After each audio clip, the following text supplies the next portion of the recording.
Namaste and good evening, ladies and gentlemen. I welcome you to this press briefing on the ongoing state visit of the President of European Union Council, His Excellency Antonio Costa, and President of the European Union Commission, Her Excellency Ursula von der Leyen. For this press briefing, we have with us Honorable Commerce Minister of India, Shri Piyush Goyal, and he is joined by Foreign Secretary, Shri Vikram Mishri, as also Commerce Secretary, Shri Rajesh Agarwal. With that, I invite Foreign Secretary to make his opening remarks. Sir, the floor is yours. Thank you, Randir. Good evening to all of you. First of all, it's a privilege to have with us for this briefing the Honorable Minister for Commerce and Industry, Shri Piyush Goyal. We were expecting to be joined at the briefing also by the European Commissioner for Trade and Economic Security, Mr. Maros Sefcovic, but since the previous engagements ran a little late, he had to unfortunately go for his next scheduled meeting, and that is why he's not here.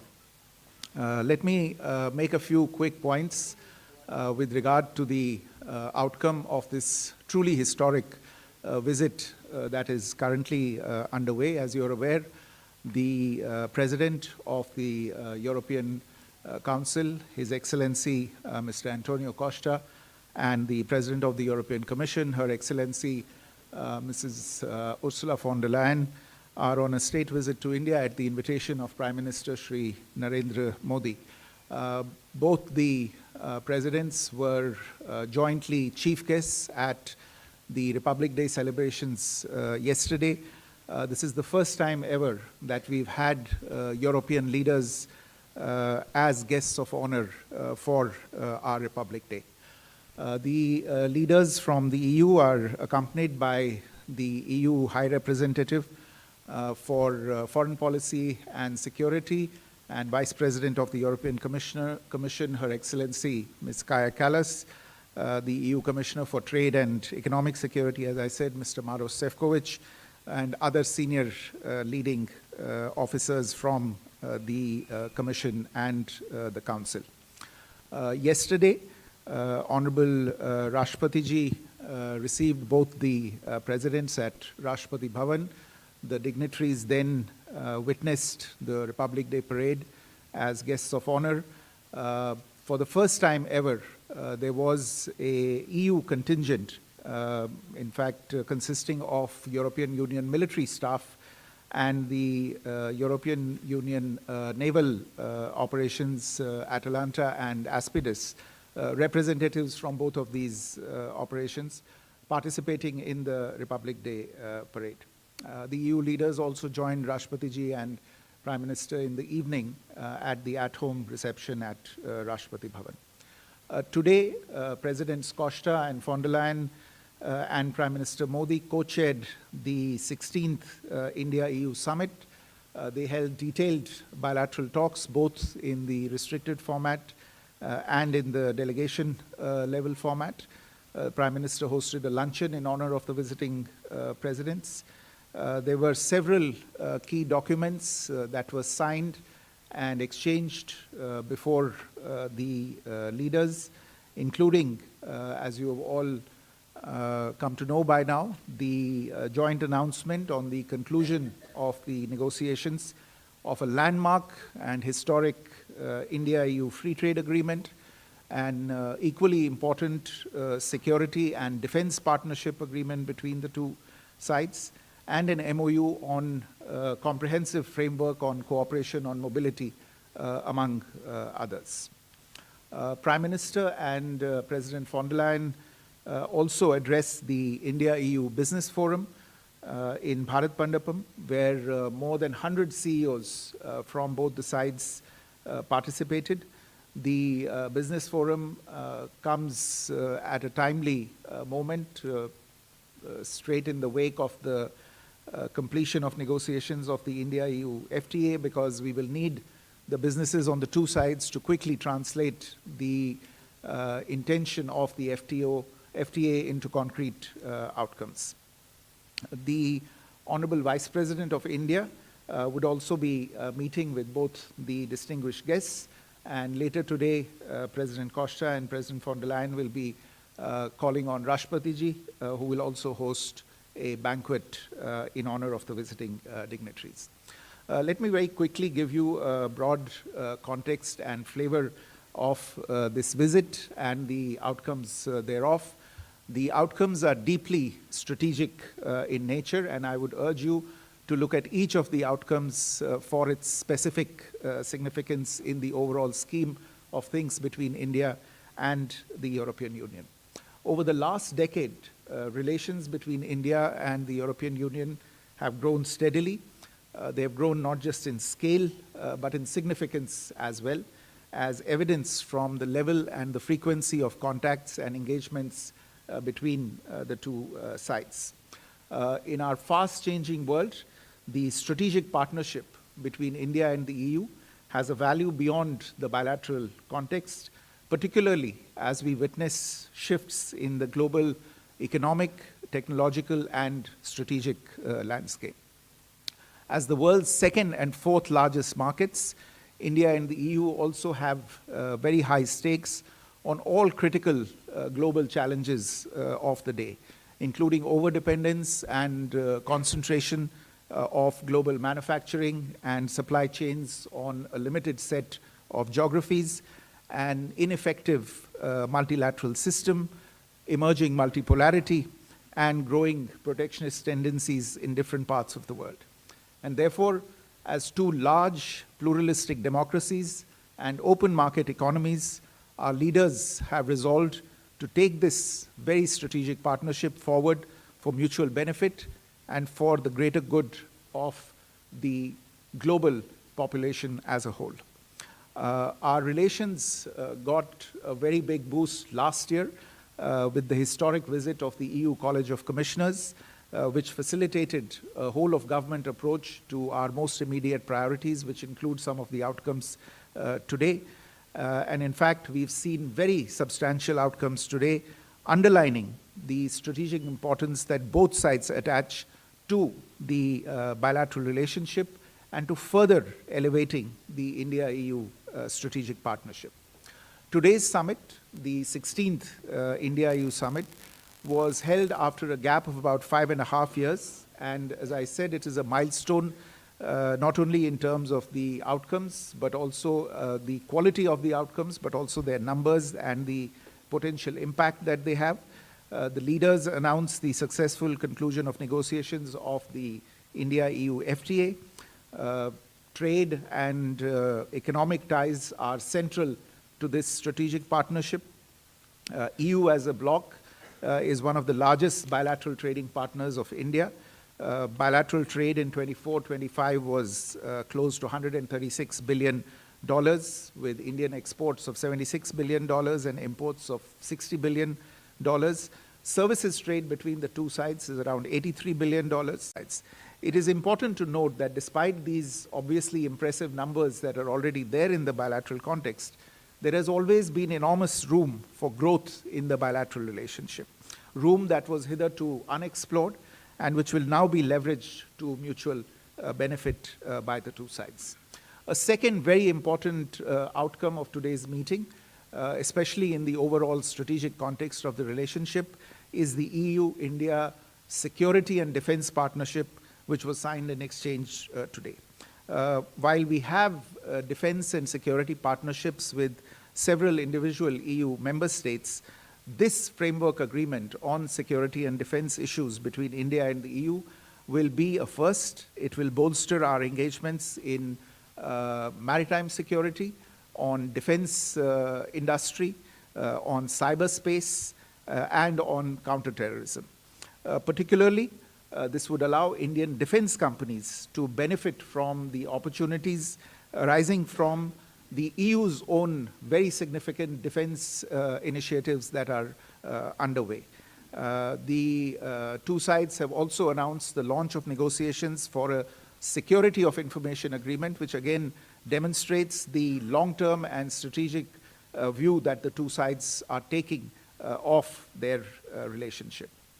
A third outcome that I would want to invite your attention to is the document towards 2030, an India-EU Joint Comprehensive Strategic Agenda, which is a new roadmap to reinforce our strategic partnership and set the trajectory for advancing the relations across multiple pillars. These pillars include prosperity and stability, technology and innovation, security and defense, connectivity, and people-to-people ties for the next 5 years. I would urge you to go into the details of this particular roadmap to see the depth of intensity and the breadth of coverage that we intend to bring to this relationship. Finally, the two sides also concluded an MOU on comprehensive framework on cooperation on mobility. This is again the first such mobility-related agreement that we are concluding at the EU level with any partner. For the EU, this is a first with any partner for them. The MOU will facilitate and streamline safe, regular migration, support skill development, and ease the movement of highly skilled workers, students, researchers, and seasonal workers who happen to be in occupations in demand between the two sides. The two leaders, in fact, emphasized that some of the strongest relationships between the two sides, between India and Europe, are built by the people-to-people contacts. Today, the Indian diaspora in the EU is over 1 million people. Indian professionals in Europe are making notable contributions in several fields, including information technology, healthcare, engineering, and finance. There are more than 100,000 Indian students in Europe who continue to pursue higher education in leading universities in the EU. In addition to these agreements that I have outlined, there were a number of other important understandings that were reached. This includes the announcement of projects under the India-EU trilateral partnership, the renewal of the India-EU agreement for scientific and technological cooperation until 2030, the administrative arrangement on advanced e-signatures and seals, an MOU between the Reserve Bank of India and the European Securities and Market Authority, an administrative arrangement on cooperation in disaster risk management, and again, very, very importantly, a decision to launch exploratory talks on the association of India with Horizon Europe. Horizon Europe is the world's largest public scientific research program, and India's association with this program can bring us great benefits in the future. In addition, we've constituted an India-EU task force on green hydrogen and set up a EU pilot legal gateway office in India to enhance skill mobility and launch of negotiations, as I said earlier, for an India-EU security of information agreement. So to conclude, the visit of Presidents Costa and von der Leyen to India is emblematic of our trusted and strategic partnership. We are confident that this visit will instill further momentum to deepening of India-EU ties, create more business opportunities, lead to job creation, and intensified cooperation in education and scientific research, opportunities for students, enhanced mobility for professionals and highly skilled workers, and open a new chapter in security and defense cooperation between India and the EU. I want to end by citing two quotations from the leaders at the meeting. President von der Leyen said that the world is waiting for more from EU and India. So this was really an expression of the potential that is there in this deeply, deeply strategic relationship that the two sides are now beginning to explore much more fully. And Prime Minister said during his intervention during the talks that the EU and India have put in place a blueprint for shared prosperity. I think these are the indicators of the sentiment behind the meeting today. Again, an indication of the strategic significance of this visit and of the outcomes that have marked this visit. I'll stop here. Honorable Minister would like to brief you further on the key outcome. Thank you, Vikram. And I'd like to begin by congratulating 1.4 billion brothers and sisters in India. 140 crore देशवासियों को बधाई देना चाहूँगा. Just like Foreign Secretary just articulated in great detail, this visit is extraordinary. It goes far beyond a free trade agreement. It goes far beyond the humongous potential that is being unlocked with the free trade agreement. It is truly a statement of deep partnership and the strategic intent of the European Union and India coming together in a multitude of areas to strengthen our partnership, to work together for the shared prosperity and a better future for 1/3 of humanity. It is a reflection that when 25% of global trade decides to strengthen the strategic partnership, including with the free trade agreement, it unlocks the doors to defense cooperation, greater investments, to cooperation in the field of innovation and science, to further integration of financial markets. And therefore, I would term this visit, as very rightly pointed out by the Honorable Foreign Secretary, as a game-changing and transformational visit in terms of the strategic partnership between European Union and India. And therefore, I think congratulations are in order to Honorable Prime Minister Shri Narendra Modi ji, to Her Excellency Ms. Ursula von der Leyen, the President of the European Commission, and His Excellency Mr. Antonio da Costa, the President of the European Council. They have provided visionary leadership, which has further been strengthened with colleagues from almost all parts of government in both the European Union and India.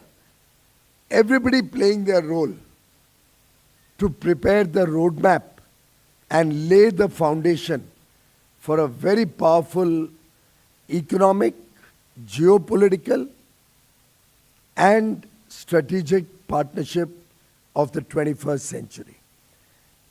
We are also very pleased to have concluded negotiations on, as Ms. von der Leyen herself has articulated, the mother of all deals, a free trade agreement which covers 25% of global trade. It is our 8th free trade agreement under Prime Minister Narendra Modi, each and every one of them with developed nations and collectively reflecting an agreement between India and 36 developed nations. With these 27 of the European Union, 4 from the EFTA, 31 and 6 more, 37 developed nations and India have entered into free trade agreements in a short span of 4 years under the leadership of Prime Minister Narendra Modi. Friends, this breakthrough in the EU-India trade relations comes after 20 years. You're all aware the discussions were launched in 2006. 16 rounds of negotiations were held. Sadly, in 2013, efforts were aborted and almost nobody ever imagined the European Union and India being able to come up with such a robust partnership framework as has been finalized by our leaders today. In fact, when we relaunched negotiations in mid 2022 and laid the initial foundational work, prepared our game plan and way forward, we had elections in India and then in the European Union through 2024. So the heavy lifting for this FTA really started after the historic visit of the European Union Trade Commissioners led by Ms. von der Leyen in February 2025. And I think it's been the labor of love of the entire government in European Union and India, burning the midnight oil, persevering, working in a spirit of cooperation, India negotiating with self-confidence, both sides agreeing to focus on what is good for both set of countries, the European Union and India, leaving the sensitive issues aside, and therefore coming up with a very balanced, equitable and fair free trade agreement, which is a win-win for all sections of industry, both in India and European Union, opening up plethora of opportunities for investment, opening up markets which are complementary, with India gaining access significantly in labor-intensive industries like marine products, chemicals, footwear and leather, plastic rubber goods, textiles, apparel and clothing, gems and jewelry, furniture, sports goods, toys, and the European Union industries gaining access to the large and fastest growing economy of India in innovation, technology, sectors of precision engineering, and areas where India continues to look for partnerships and technologies from across the world. Friends, this agreement covers almost 99% of the total exports that are sent from India to the European Union, and about 97% plus of the total exports from European Union to India, something which is unprecedented and reflects the strength and the depth of this agreement. We have tried to address the asymmetry in economic development between the two nations with different per capita incomes, with transitional periods, but ultimately focusing on the complementary strengths of both economies, such that all 28 countries will stand to benefit. Collectively, the European Union today imports nearly $6.5 trillion worth of goods and nearly $3 trillion worth of services. India plays a very small role in that. Our total exports are currently just about 1.5% of the goods import into Europe, and barely 2.5% of the services import into Europe. With this massive opening up of opportunities, the European Union has also opened up many new sectors. India has opened up many new sectors in the services space. We can see a big thrust to the services sector. As I said, on marine products, almost 94% of the tariff lines, and almost the entire value of goods that are exported are going to get duty-free access. As I said before, areas like textiles, apparel, home decor, furnishing, where India has very serious labor-intensive interests, 100% of the European market will be open for business from day one. And I can give you more details, but we have furnished those details to all the members of the press, whether it's furniture and lighting or other consumable goods. Almost all of our exports are going to get duty-free access from day one. Likewise, for toys, for sports goods, for railway components, aircraft parts, also in leather and footwear. These are areas which are of significant interest to India. Similarly, India will open its doors for greater import of auto components, automobiles, wines, spirits, and other areas of interest to the European Union, with both sides having ensured that sensitive items are kept out of the ambit or given sufficient transition period for adjustment of the industry and economic cycles. For example, from the context of the European Union, their interest was more in larger automobiles, since they do not make automobiles which are under 15 or 20,000 euros in big measure. We in India produce largely automobiles which are smaller in size and lower in cost.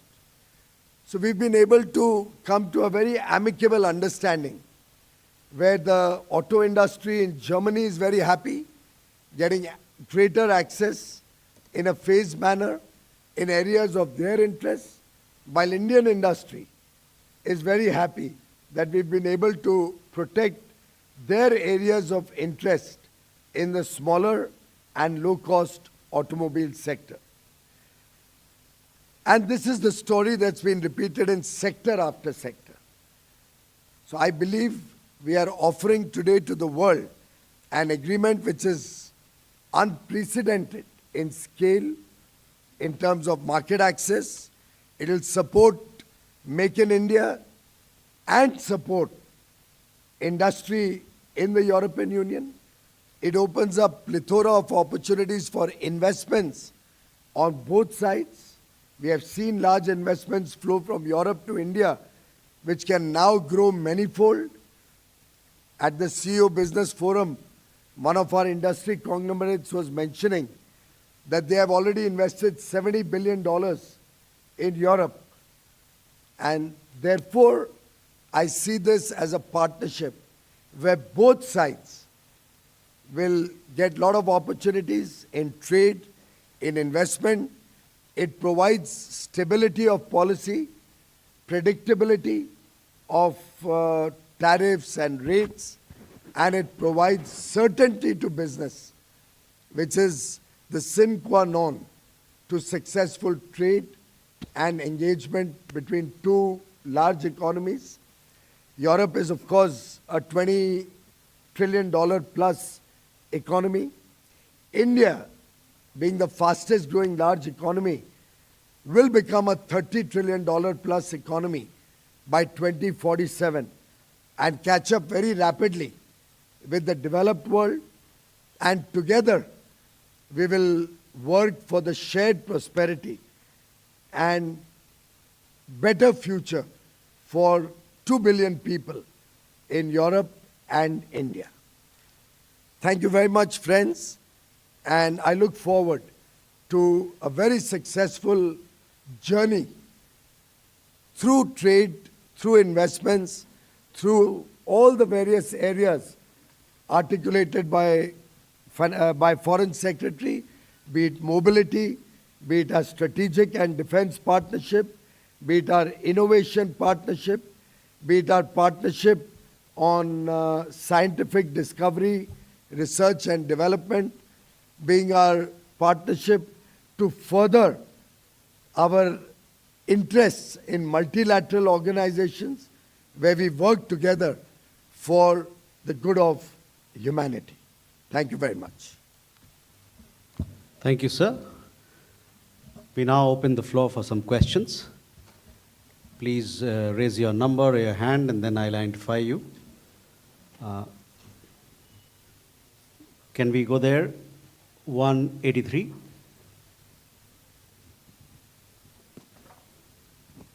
Hi, sir. My name is Siddhant Sibal from Vion. To the Minister, sir, how do you see this FTA being implemented?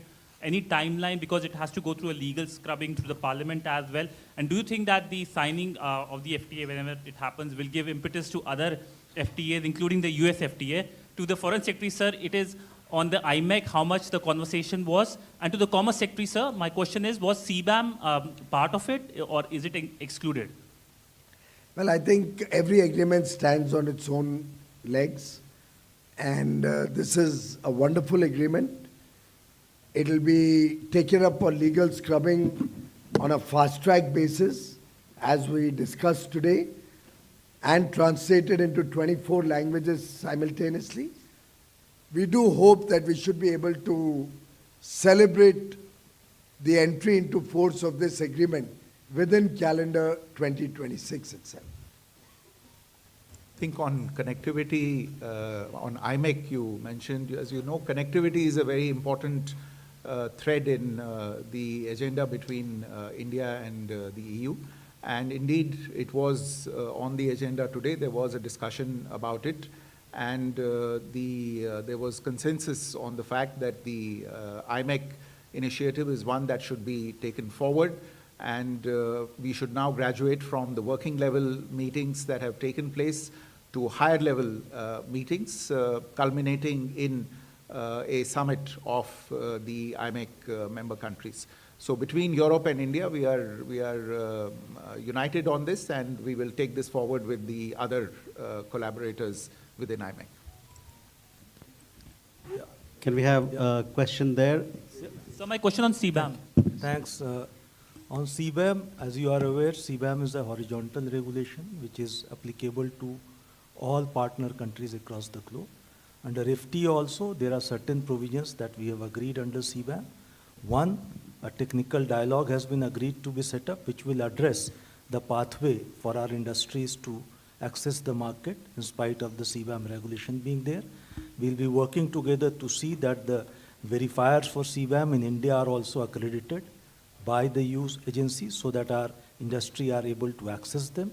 We will also be working together to see and understand the technical processes through which this carbon CBAM measurement will be done in both the economies. And three, we also will provide, this group will also provide that in whatever Indian carbon trading system comes into future, that will be also accounted for and plugged into their CBAM regulation to see that the industry, which is part of the trading ecosystem, carbon trading pricing ecosystem in India, is accounted for. Their payments here or their carbon costs here are accounted for as part of the CBAM.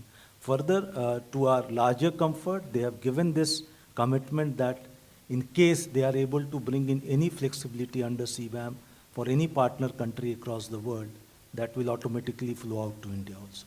So we do have a forward MFN commitment under that. Thank you. We'll go for a question there. 24, please. Thank you very much, Maria Tadeo for Euronews.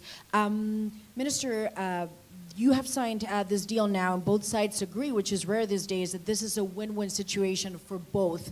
I was wondering, however, India and the European Union share the fact that both countries were really hit by tariffs, both the European Union and now India to 50% from the Trump administration. So I wonder how much of a unifier beyond a win-win was the US president? I don't think we even discussed this at any point of time. Okay, 127 here.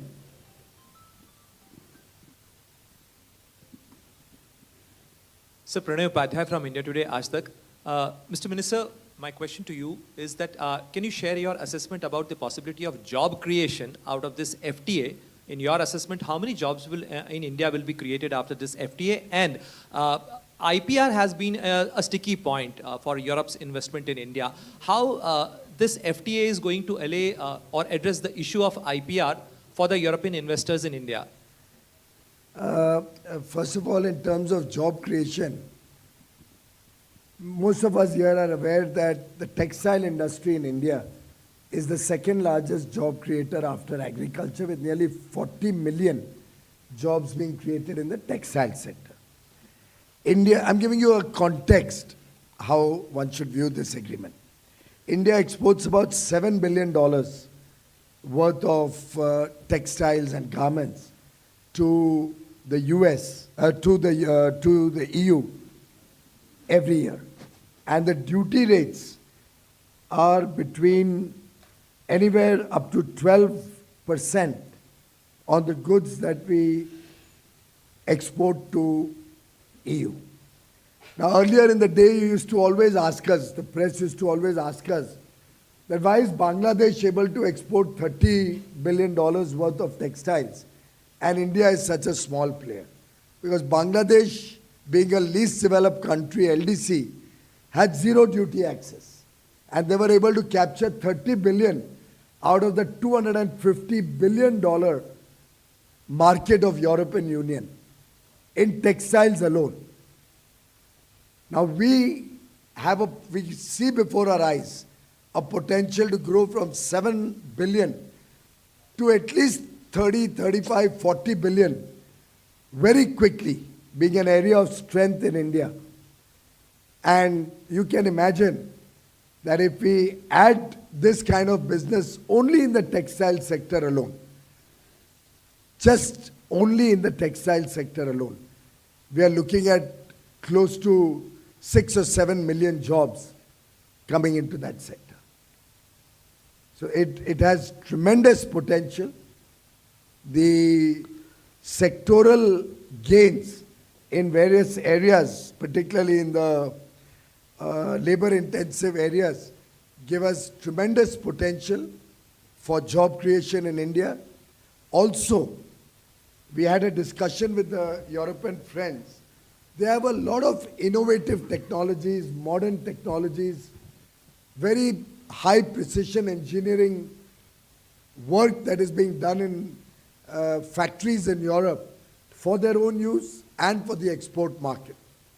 But there are several markets, including India, where because of the high labor costs or the non-availability of adequate labor, they are not able to capture markets in many parts of the world like Africa or Latin America, even Asia. A joint partnership between Europe and India to co-produce, co-manufacture, and leverage the technologies of Europe and the skill and talent of India working together as partners will help European companies scale up, enjoy the fruits of economies of scale, enjoy the complementarity of our two economies, and create large number of jobs both in European Union and in India. So to my mind, this is a huge boost, whether for our startups, whether for our sectoral interests, whether for the economy as a whole. IPR, you are already aware, the most litigious countries on IPR are Switzerland and UK. And we have already got an IPR in both the free trade agreement that we've done with EFTA, four-nation EFTA bloc, and with the UK. So obviously we have a very robust IPR chapter in the EU-India FTA also.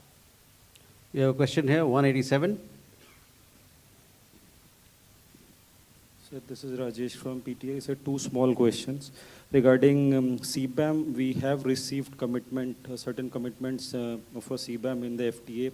But do we have any kind of provision, sir, where India can protect its domestic industry if EU will impose carbon tax under CBAM in the future?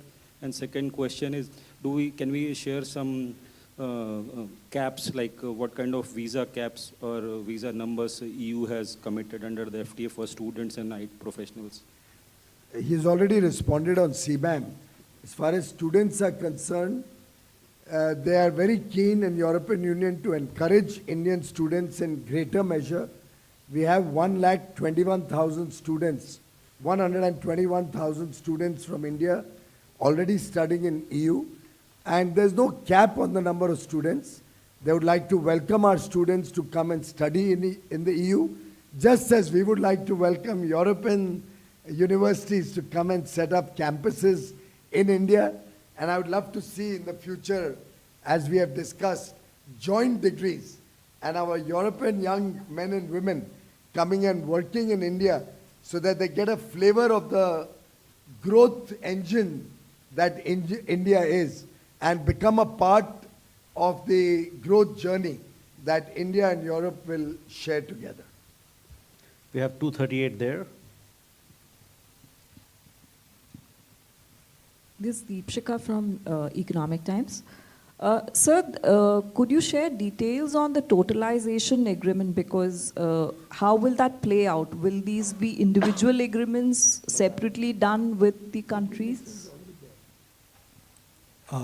On social security, normally social security agreements are in the remit of the member states. They do not form under the remit of the European Commission. However, that's why you will see none of the EU FTAs have got any commitment under social security. This is the first FTA wherein we have brought in social security because this is an important need of India, and we have linked it to some of our forward MFN commitments under services. For first 5 years, these commitments will stand, along with the nudge to the member states to move towards social security agreements. These agreements naturally has to be done bilaterally. Today we already have with 14 out of 27 member states, and we hope in next 5 years we'll have with the remaining 13 also. Thank you. We have a question there, 129.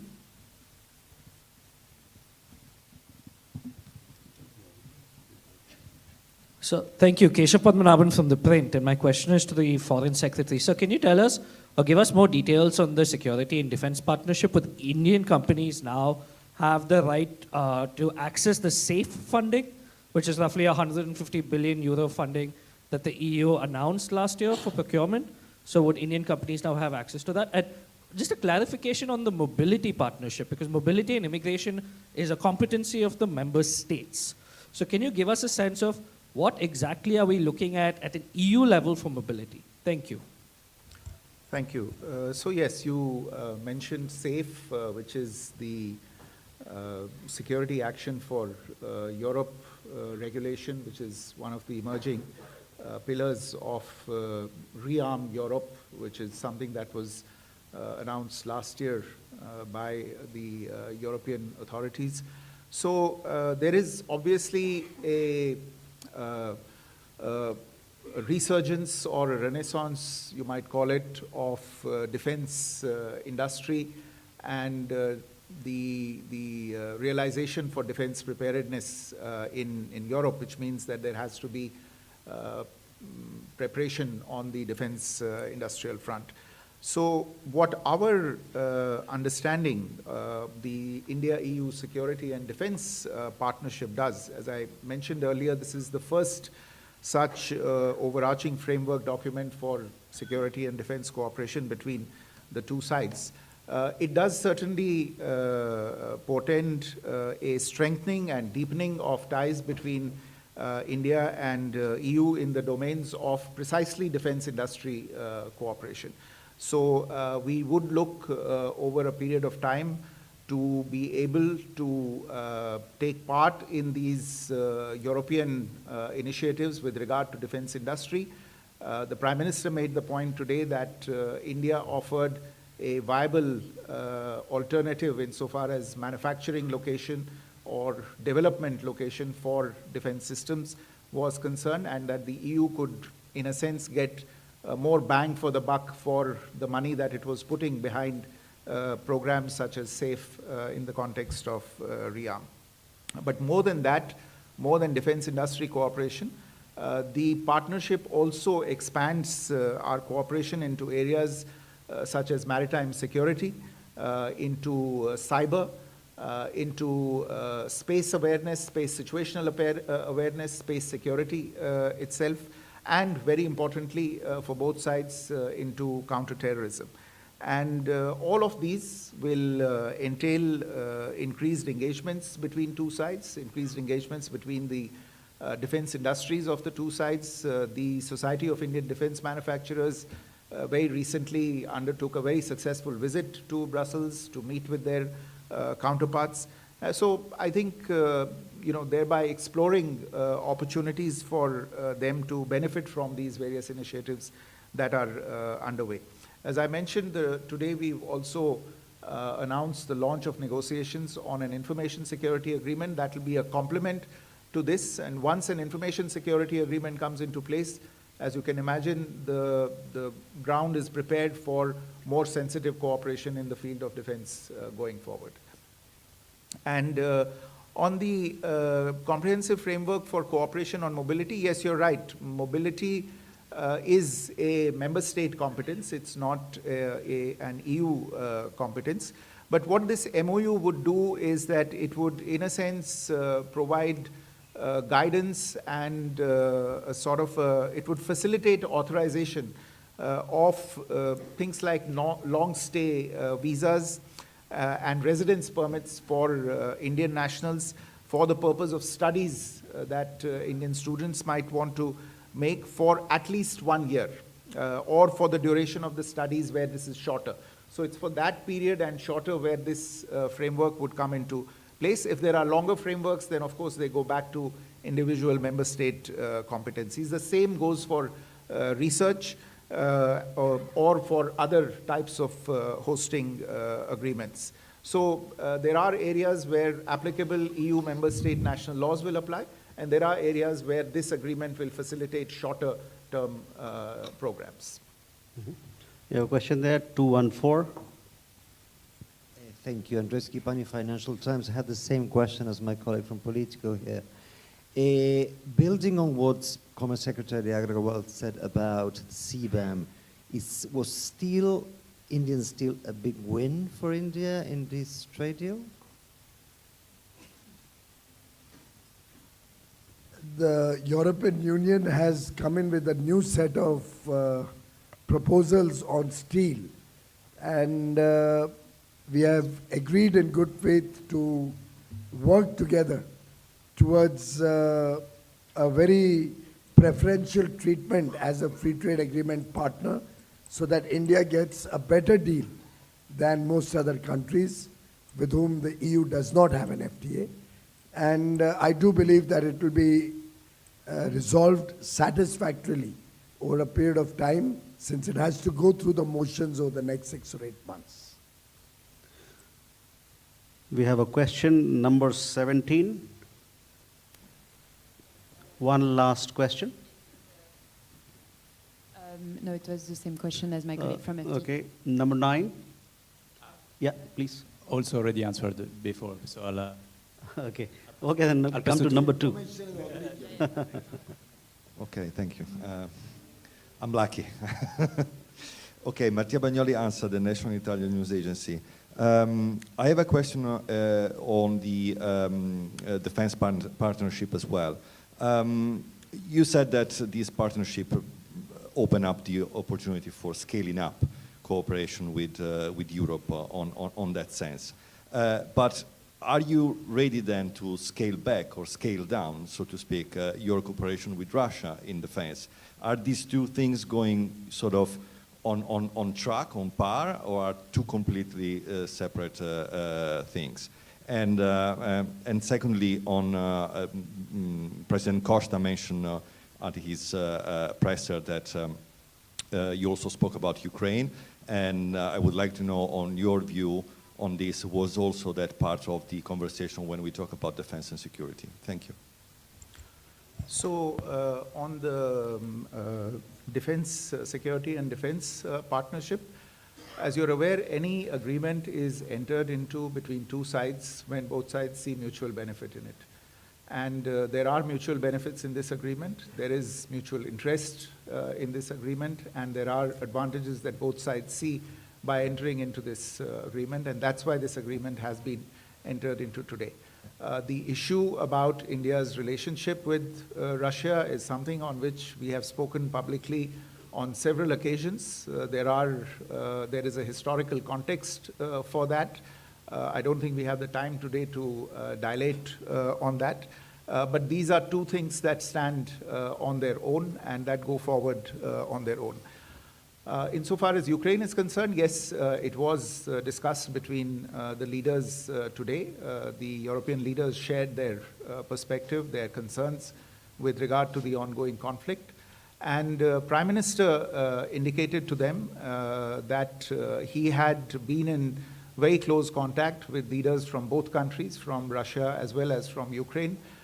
We in India have always made our point of view very clear on this. We favor a negotiated solution between the parties most closely concerned with this conflict. The Prime Minister himself has played a role in this by advocating this to both leaders every time that he has met them. He has publicly stated that India is ready to do whatever is needed to be done in order to support the outcomes from such a negotiated solution, and that we are interested in seeing the earliest possible cessation of this conflict that has been going on for nearly 4 years now. So these are the main points of the discussion on Ukraine. Thank you, sir. With that, ladies and gentlemen, we come to the close of this press conference. Thank you.